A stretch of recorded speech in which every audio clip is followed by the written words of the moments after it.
मीरपुर नाम के शहर में तेजस अपनी पत्नी नीरू के साथ रहता था। पति पत्नी दोनों ही नौकरी करते थे। एक दिन तेजस गांव अपनी माँ के पास फोन करता है। हेलो, प्रणाम माँ।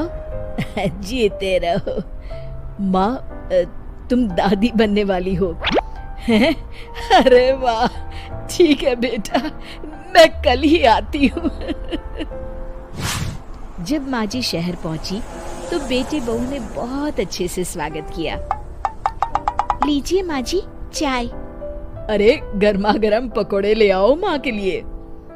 नीरू रसोई में गई और 2 मिनट में ही पकोड़े ले आई। जी ये लीजिए। बहू जादू से बनाए हैं क्या? अभी तो रसोई में गई थी। यम्मी। माँ जी, शीला रसोई में पकोड़े तल रही है, मैं बस लेकर आई। हे भगवान, मेरा धर्म भ्रष्ट कर दिया तूने। अब तो गंगा जल से शुद्धिकरण करना होगा। दूसरे दिन, माँ जी मैंने नाश्ता बना दिया है, ऑफिस जा रही हूँ। पर अभी तो घर का सारा काम पड़ा है। शीला आती ही होगी, झाड़ू पोछा बर्तन कपड़े वो सब कर लेगी।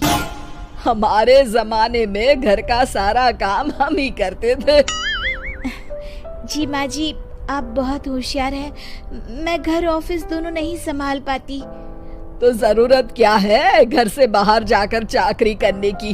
वैसे भी घर का काम खुद करने से घर में बरकत आती है, समझी? पर माँ जी। पर वर कुछ नहीं, इस महीने की पगार मिले फिर ऑफिस बंद है। हाँ।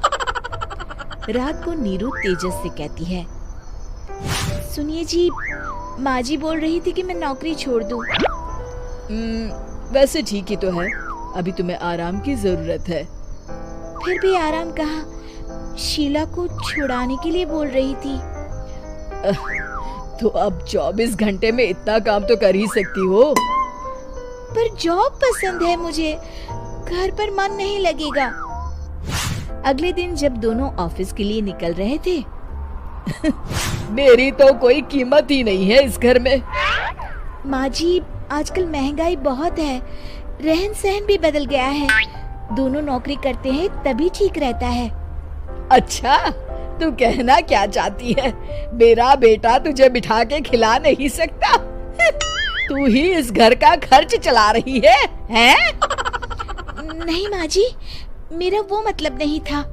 मतलब खूब समझती हूँ, ये बाल धूप में सफेद नहीं किए मैंने। हाँ। अब तो ये रोज का काम हो गया था। तेजस भी रोज की झिकझिक से परेशान हो गया था। एक दिन उसने कहा, नीरू, वैसे भी तुम्हें मैटरनिटी लीव मिलने वाली है, तो अभी से ही छुट्टी ले लो। पर क्या, मेरी सैलरी अच्छी खासी है। आखिर नीरू ने रिजाइन कर दिया। जब बच्चा हुआ तो घर में सब बहुत खुश हुए। कुछ दिनों बाद तेजस फाइल देख रहा था। क्या हुआ तेजस, कुछ परेशान लग रहे हो? हाँ, वो हमारी जितनी सेविंग्स थी वो तो हॉस्पिटल में और छठी के फंक्शन में खत्म हो गई है नीरू। और अभी वैसे मंदी चल रही है तो मैं बोल रही थी कल मुन्ना को हेपेटाइटिस का टीका लगवाना है। नीरू, क्या पोस्टपोन नहीं कर सकते?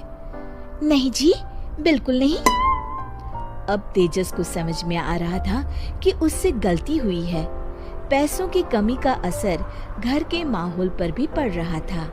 अगले दिन, बेटा मेरा चश्मा और ये दवाइयाँ ले आना, पर्चा देते हुए माँ जी ने कहा। जी। तेजस, मुन्ना के लिए दूध का डिब्बा और डायपर भी ले आना, और ये किराने के सामान की लिस्ट है, इसे भी लाना है। तेजस गुस्से में लिस्ट मरोड़कर फेंकता है और चिल्लाता है, पैसे क्या पेड़ पर उगते हैं? ये ले आना, वो ले आना। अरे पर ये जरूरत का सामान ही है। वो गुस्से में बिना कुछ कहे ऑफिस चला गया। अरे लंच तो ले जाइए। नीरू दौड़कर डिब्बा पकड़ाती है। एक दिन खाना खाने के बाद, नीरू, अब तो मुन्ना कुछ बड़ा हो गया, तो अब तुम वापस ज्वाइन कर लो ना जॉब। पर इस रिसेशन में जॉब मिलना बहुत मुश्किल है। ट्राई तो करो। फिर मुन्ना, माँ जी है ना, और एक फुल टाइम मेड भी लगा लेंगे। पर माँ जी, उन्हें तो पसंद नहीं। तभी माँ जी वहाँ आ जाती है और प्यार से नीरू के सर पर हाथ फेरते हुए बोलती है, अब मेरी समझ में आ गया बहू, पहले के और अब के समय में अंतर है। तुम काम शुरू करो, मुन्ना की जिम्मेदारी मेरी।